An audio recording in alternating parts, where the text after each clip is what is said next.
42-14, Oregon beats UCLA. Marcus Mariota, 21 of 28 for 230 yards and a touchdown. Byron Marshall, 19 carries, 133 and 3 scores. D'Anthony Thomas, like we said, didn't play in the second half, had just 10 carries for 31 yards and a short touchdown in the game. Brett Hundley held to just 64 yards passing. He did have a rushing touchdown as Oregon still undefeated, a 42-14 win over number 12 UCLA. 28 unanswered points in the second half by the Ducks. 21 of those came in the fourth quarter. Eric Elkin is live at Autzen Stadium right now. Eric, this was a tale of two halves, and that second half from the Ducks as impressive as we've seen the team this season. No doubt about it, Jake. That was a first half that I think had a lot of people on edge. Even just walking up through the stands at halftime, there was certainly a sense of anxiety amongst the fan base. And quite frankly, it felt a little bit like that Stanford game from last November, which, of course, the Ducks went on to lose in overtime.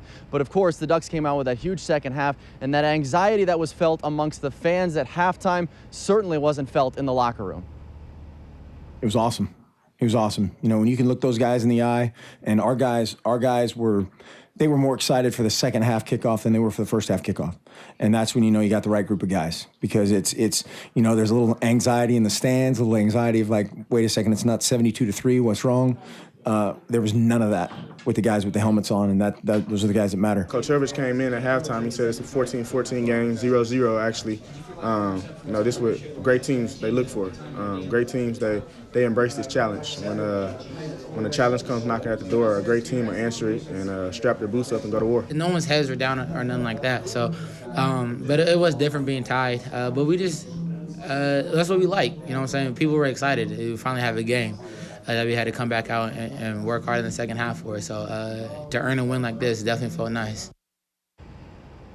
And Jake, certainly the Ducks did that, keyed by Byron Marshall, who had the 133 yards rushing, 3 touchdowns, and also that Duck defense. You just saw it in the highlights there. They held UCLA to just 94 yards of total offense in that second half alone. Certainly equally impressive, if not more impressive, than the Duck offense that got rolling in that second half. Eric, speaking of that second half, D'Anthony Thomas did not play after halftime. What did he say the reason was after the game? Jake, D'Anthony said that he actually took himself out of the game at halftime and said he tried to give it a go. His ankle just wasn't feeling right and gave it his best effort. But by the time the second half rolled around, you could tell he just didn't look quite like himself. Had maybe 1 or 2 runs there that looked kind of D'Anthony-esque, but the rest of it, he just didn't look totally comfortable out there. So D'Anthony said he took himself out of the game at halftime. Byron Marshall said he was aware of that at halftime, knew that it was going to be his load to carry in that second half. He certainly did that. D'Anthony Thomas did say, however, though, that with the bye week, he should be just fine with Stanford coming up a week from this coming Thursday.